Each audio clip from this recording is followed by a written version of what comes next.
ছাগলকাণ্ডে আলোচিত মতিউর গড়েছেন অঢেল সম্পদ। বারবার অভিযোগ পেলেও গুরুত্ব দেয়নি দুদক। আদালতের নিষেধাজ্ঞার আগেই দেশ ছাড়ার গুঞ্জন। অন্য দপ্তরে দায়িত্বে রাখায় তদন্ত প্রভাবিত হবে কিনা প্রশ্ন।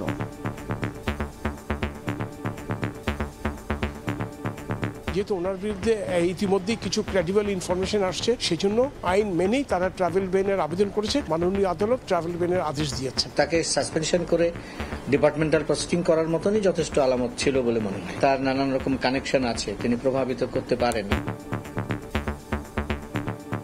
তারা আজ উপস্থিত হননি এবং এই তারিখ বর্ধিত করার বিষয়ে কোনো আবেদনপত্র দেননি। তবে একটি লিখিত দিয়ে তাদের অবস্থান তার বর্ণনা করা হয়েছে। দেখছিলেন প্রধান শিরোনাম। সন্ধ্যার সময়ে সঙ্গে আছি আমি জাফর সাদিক। এবার অন্যান্য শীর্ষ সংবাদ। তিস্তা ইস্যুতে আবারও বেঁকে বসলেন মমতা। হাসিনা মোদি দ্বিপাক্ষিক বৈঠক একতরফা দাবি করে কড়া হুঁশিয়ারি। বাংলাদেশ পানি পেলে মানবে না পশ্চিমবঙ্গ। কিছু লোকের কিছুই ভালো লাগে না, ভালো কিছু হতেও দেয় না। তাদের বাদ দিয়েই সামনে এগিয়ে যেতে হবে। মেধাবীদের বৃত্তি প্রদান অনুষ্ঠানে প্রধানমন্ত্রী। উড়োজাহাজের বিনিময়ে স্যাটেলাইট বানাতে সহায়তা করতে চায় ফ্রান্স। জুনাইদ আহমেদ পলকের সঙ্গে রাষ্ট্রদূতের বৈঠক। এয়ারবাস কেনার প্রক্রিয়া দ্রুত শেষ করার তাগিদ। এবং সুপার 8-এর শেষ ম্যাচে ভোরে আফগানিস্তানের মুখোমুখি হবে বাংলাদেশ। নানা সমীকরণ আর ভারত অস্ট্রেলিয়া ম্যাচের ফলাফলের উপর নির্ভর করছে সেমির ভাগ্য।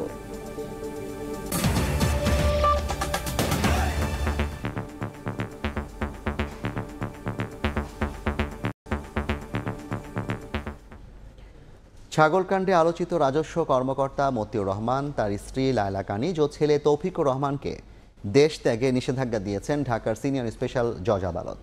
দুদকের আবেদনের প্রেক্ষিতে এ আদেশ দেওয়া হয়।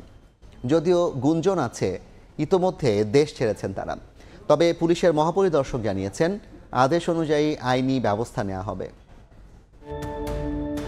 দেশজুড়ে আলোচিত মতিউর রহমান, তার অবৈধ সম্পদ অর্জন এবং নানা অনিয়মের খবর প্রকাশ হচ্ছে দেশের প্রায় সব গণমাধ্যমে। এই প্রেক্ষাপটে গুঞ্জন উঠেছে দেশ ছেড়েছেন মতিউর রহমান। অবৈধ সম্পদ অর্জনের নানা খবর প্রকাশিত হলে সম্প্রতি দেশ ত্যাগ করেন সাবেক আইজিপি বেনজির আহমেদ। এই অবস্থায় দুদক আইনজীবীর আবেদনের প্রেক্ষিতে রাজস্ব কর্মকর্তা মতিউর রহমান ও তার স্ত্রী লায়লা কানিজ ও ছেলে তৌফিকুর রহমান অর্ণবের বিদেশ গমনে নিষেধাজ্ঞা দিয়েছেন আদালত। এ বিষয়ে দুদক আইনজীবী জানান, দুর্নীতির অনুসন্ধান চলায় যে কোনো সময় মতিউর রহমানকে ডাকা হতে পারে দুদকে। এ বিষয়ে শুনানি শেষে দেশ থেকে নিষেধাজ্ঞার আদেশ দেন আদালত। তিনজনের বিরুদ্ধে অভিযোগ হচ্ছে যে তারা হুন্ডির মাধ্যমে, ওভার ইনভয়েসিং এবং আন্ডার ইনভয়েসিং এর মাধ্যমে বিদেশে অর্থ পাচার করেছে এবং বিভিন্ন অবৈধ পন্থায় তারা অর্থ উপার্জন করেছে এবং সেগুলোকে পাচার করেছে। সেই বিষয়গুলোকে মাথায় রেখেই এবং তাদের এই টিমের কাছে তথ্য এসছে যে তারা বিদেশে পালিয়ে যাওয়ার সম্ভাবনা রয়েছে। সেইটাকে রোধ করার জন্য আজকে বিজ্ঞ আদালতে আবেদন করা হয়েছে। দুর্নীতির অভিযোগ ওঠা বিভিন্ন ব্যক্তির দেশ ছাড়ার প্রসঙ্গে পুলিশ মহাপরিদর্শক বলেন, কারো দেশ ত্যাগের নিষেধাজ্ঞার আদেশ পেলে ব্যবস্থা নেবেন তারা। সোমবার এক অনুষ্ঠান শেষে সাংবাদিকদের প্রশ্নের উত্তরে কথা বলেন পুলিশ প্রধান। আইনানুগ প্রক্রিয়ায় যখন আমরা যে কাউকেই যে কোনো সময় স্টপ করতে পারি না, এটা একটা আইনানুগ প্রক্রিয়া। আইনানুগ প্রক্রিয়ায় যখন যেটা করা হয়, এটার যে রিকোয়ারমেন্ট আছে সেই অনুযায়ী আমরা দায়িত্ব পালন করি। সম্প্রতি কোরবানির জন্য 15 লাখ টাকার একটি ছাগল কিনতে গিয়ে আলোচনার জন্ম দেন মতিউর রহমানের ছেলে মুশফিকুর রহমান ইফাত। এরপরই গণমাধ্যমের অনুসন্ধানে একের পর এক বেরিয়ে আসে পরিবারের সদস্যদের নামে রিসোর্ট, বাংলো বাড়ি, জমিসহ নামে বেনামে নানা সম্পদের তথ্য। সাদিকুর রহমান, সময় সংবাদ, ঢাকা। মতিউর রহমানের বিরুদ্ধে এর আগে দুদকে অভিযোগ জমা পড়েছে 4 বার। প্রতিবারই স্বপদে বহাল রেখেই হয়েছে তদন্ত। আর মতিউরও পেয়েছেন ক্লিনশিট, অর্থাৎ দুর্নীতির কোনো প্রমাণই পাওয়া যায়নি। এবার তাকে অন্য দপ্তরে পদায়ন করে তদন্ত হলেও ফলাফল কি আগের মতোই হবে? দুদকের সাবেক মহাপরিচালক বলেছেন, কারো বিরুদ্ধে তদন্ত চলার সময় সাময়িক বরখাস্তের বিধান আছে। ছাগলকাণ্ডে রাজস্ব কর্মকর্তা মতিউর রহমানের দুর্নীতির অভিযোগ তদন্তে 3 সদস্যের কমিটি গঠনের কথা জানিয়েছে দুদক রোববার। ওই দিনই আবার তাকে অর্থ মন্ত্রণালয়ের অভ্যন্তরীণ সম্পদ বিভাগে পদায়নের প্রজ্ঞাপন হয়। একজন উপপরিচালককে আহ্বায়ক করে 3 সদস্য বিশিষ্ট একটি টিম গঠন করা হয়েছে। এই টিম ইতোমধ্যে কার্যক্রম শুরু করেছে। জানা যায় এর আগেও 4 বার তার বিরুদ্ধে দুর্নীতির তদন্ত করেছে দুদক। তদন্তের সময় তিনি শপথেই বহাল ছিলেন, আর প্রতিবারই তিনি পেয়েছেন ক্লিন চিট, অর্থাৎ দুর্নীতির কোনো প্রমাণই পাওয়া যায়নি তার বিরুদ্ধে। কিন্তু ছাগলকাণ্ডের পর তার পাহাড় সম অবৈধ সম্পদ অর্জনের খবর একের পর এক উঠে আসছে গণমাধ্যমে। গুঞ্জন উঠেছে দেশ ছেড়েছেন তিনি। তবে তাকে পদে বহাল রেখে এবার কি স্বাভাবিকভাবেই চলবে তদন্ত, নাকি প্রভাবিত হতে পারে পদ পদবীর দ্বারা? দুদকের সাবেক মহাপরিচালক বলছেন, তদন্ত চলাকালীন অভিযুক্ত ব্যক্তিকে সাসপেন্ড রাখার বিধান রয়েছে, যেন তদন্ত কোনোভাবেই প্রভাবিত করতে না পারেন তিনি।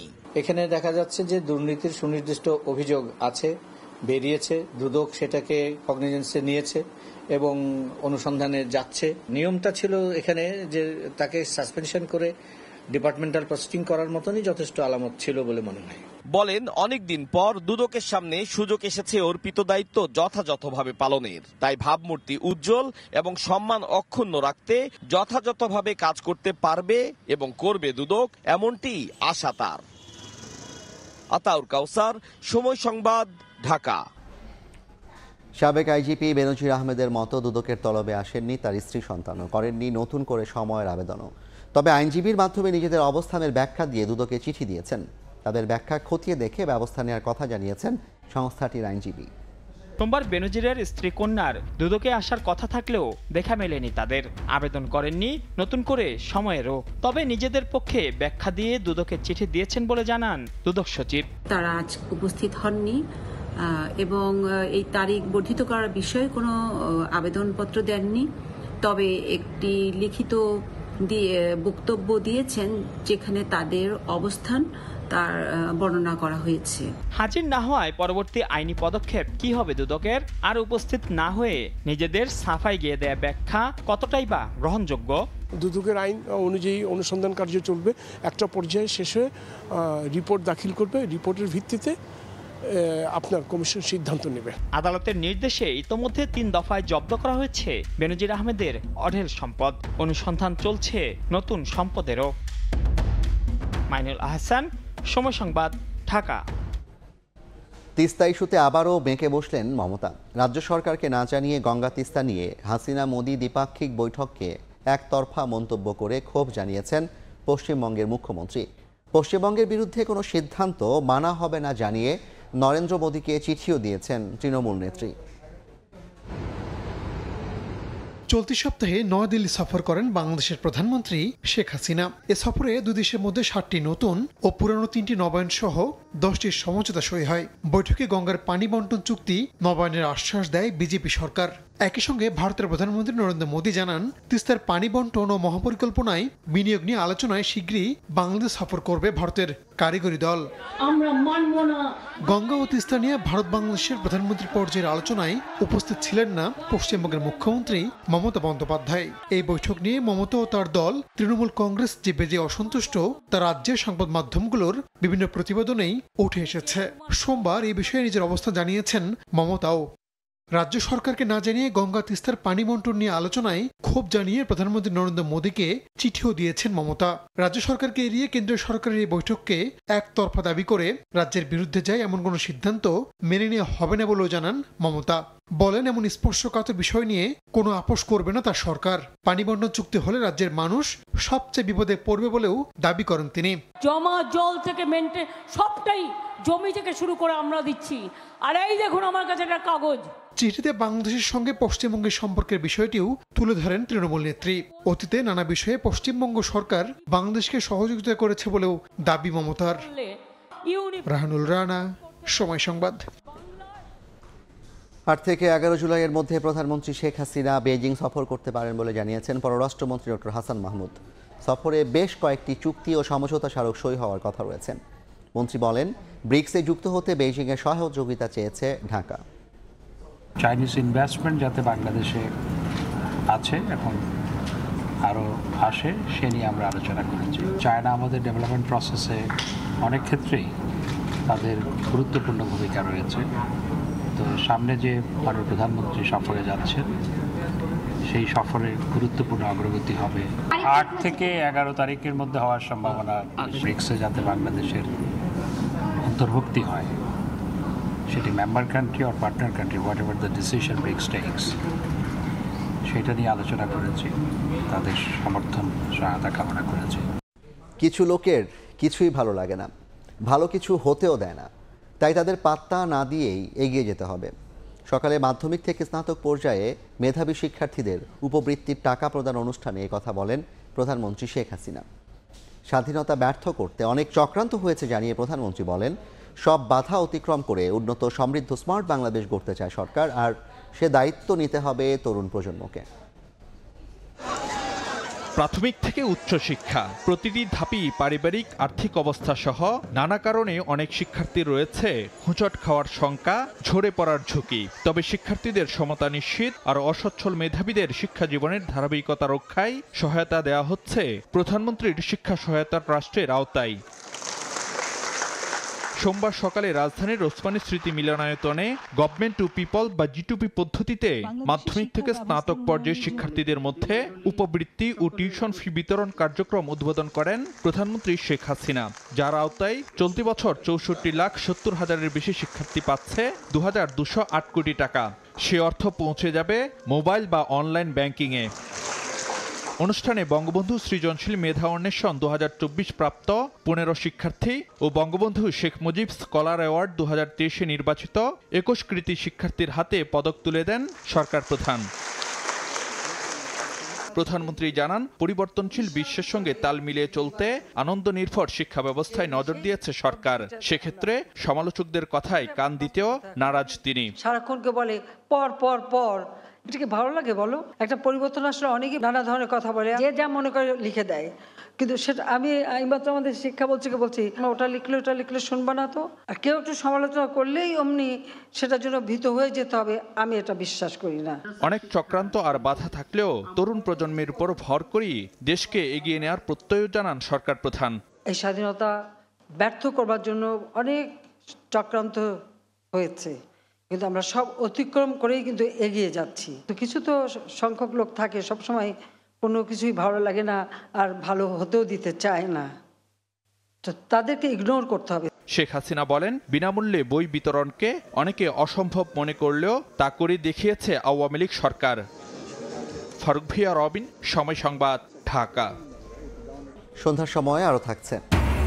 2 দিন বন্ধ থাকার পর সিলেট সুনামগঞ্জে আবারও বৃষ্টি, দীর্ঘস্থায়ী হলে পানি বাড়ার আশঙ্কা, পাহাড়ি ঢলে আতঙ্কে আশ্রয় কেন্দ্র থেকে বাড়ি ফেরা মানুষ। কর্মকর্তা কর্মচারীদের পদোন্নতি নীতিমালা পুনর্বহালের দাবিতে বুয়েটের উপাচার্যকে অবরুদ্ধ করে রেখেছেন বিক্ষুব্ধরা। এই মুহূর্তে সেখানে আছেন রিপোর্টার নাজমুস সালেহী, সরাসরি যাচ্ছি তার কাছে। সালেহী, বুয়েটের উপাচার্য সত্যপ্রসাদ মজুমদারের আজ কর্মদিবসের শেষ দিন, আগামীকালকে থেকে তিনি অবসরে যাবেন, অথচ আজকেই তিনি তার বুয়েটের কর্মচারী-কর্মকর্তা দ্বারা অবরুদ্ধ হয়ে আজকে এখন পর্যন্ত তিনি অফিস কক্ষে আসলে রয়েছেন।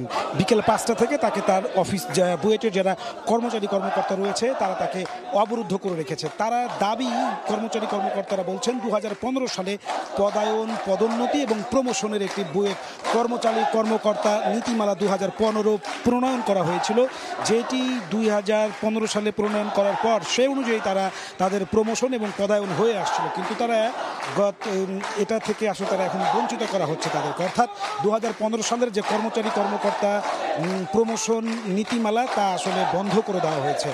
কর্মচারীরা বলছেন এই নীতিমালাটিকে বাতিল করতে হলে নতুন একটি নীতিমালা তৈরি করা দরকার ছিল, যে নতুন নীতিমালা তৈরি না করেই 15 সালের নীতিমালাটি বাতিল করা হয়েছে। সুতরাং এখন তারা চাকরি করবেন কোন নীতিমালা অনুযায়ী, বা তাদের এখন বেতন যে স্ট্রাকচার রয়েছে তাদের প্রমোশন পদায়ন আসলে কোন নীতিমালার আলোকে হবে তা আসলে কোনো কিছুই ক্লিয়ার করে বলা হয়নি এবং সেই আইনও তৈরি করা হয়নি।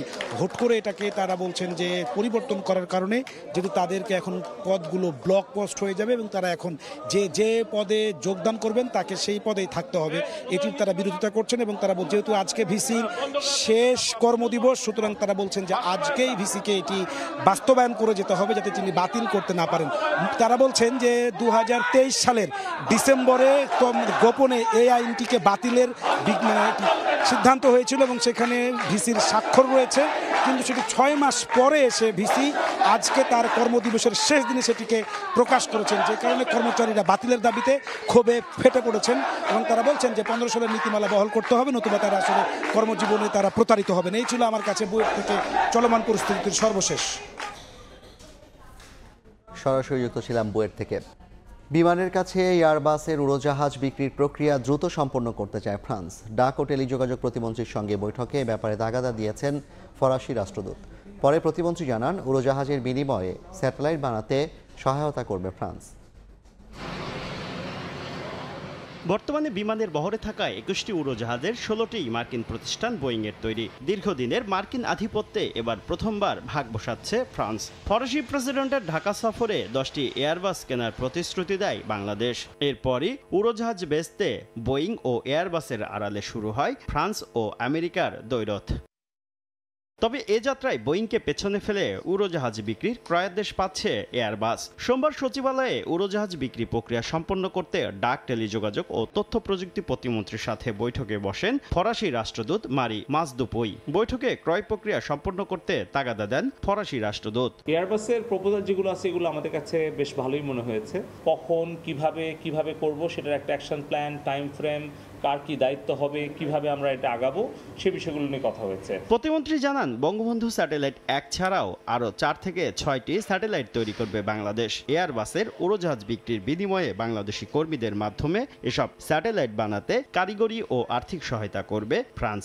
4টা থেকে 6টা স্যাটেলাইট আমরা তৈরি করব। স্যাটেলাইটের টেকনোলজি জানা, নলেজ ট্রান্সফার, টেকনোলজি ট্রান্সফার এবং ক্যাপাসিটি বিল্ডিং, এগুলোতে আমরা কিন্তু নেগোশিয়েট করছি সকলের সাথেই। এ সময় জুলাই থেকে আনঅফিসিয়াল মোবাইল ফোন শনাক্ত করে গ্রাহককে নিবন্ধনের বার্তা দেওয়া হবে। তবে কোনো হ্যান্ডসেট বন্ধ করা হবে না বলেও জানান জুনায়েদ আহমেদ পলক। শুভ খান, সময় সংবাদ, ঢাকা।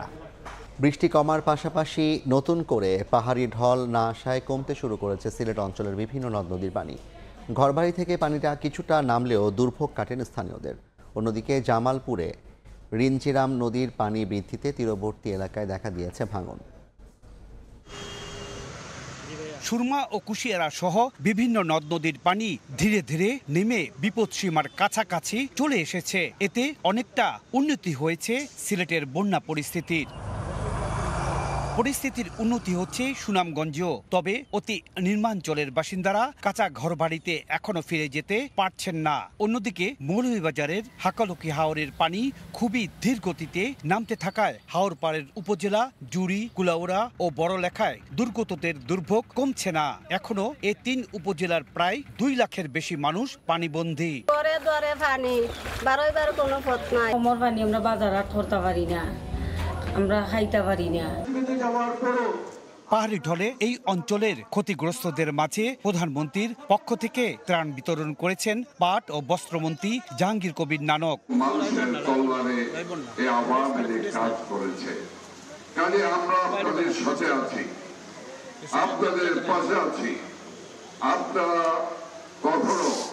নিজেদেরকে অসহায় মনে করবেন না। এদিকে জামালপুরের বক্সিগঞ্জে উজান থেকে নেমে আসা পাহাড়ি ঢলে স্থানীয় সবগুলো নদ নদীর পানি বৃদ্ধি পেয়েছে। ঝিনঝিরাম নদীর পানি বাড়ায় সঙ্গে সঙ্গে সাদুরপাড়া ও মেরুরচর ইউনিয়নে শুরু হয়েছে ভাঙ্গন। ইকরামুল কবির, সময় সংবাদ। খেলার খবর। সুপার 8-এ নিজেদের শেষ ম্যাচে ভোরে আফগানিস্তানের মুখোমুখি হবে বাংলাদেশ। জয় পেলে বাংলাদেশের সুযোগ আছে সেরা 4-এ যাওয়ার, যদিও সেটা নির্ভর করছে অনেক যদি কিন্তু আর সমীকরণের উপর। ম্যাচ শুরু হবে বাংলাদেশ সময় ভোর 6:30টায়। ওয়েস্ট ইন্ডিজ থেকে সাজিদ মুস্তাহিদের রিপোর্ট। সুপার 8-এ উঠেই আত্মতুষ্টিতে ছিল পুরো দল, যার ফল মিলেছে শেষ 2 ম্যাচে। ভারত অস্ট্রেলিয়ার কাছে বড় ব্যবধানে হার। নিশ্চিতভাবেই বলা যায় আফগানিস্তানের মুখোমুখি হওয়ার আগে ব্যাকফুটে বাংলাদেশ।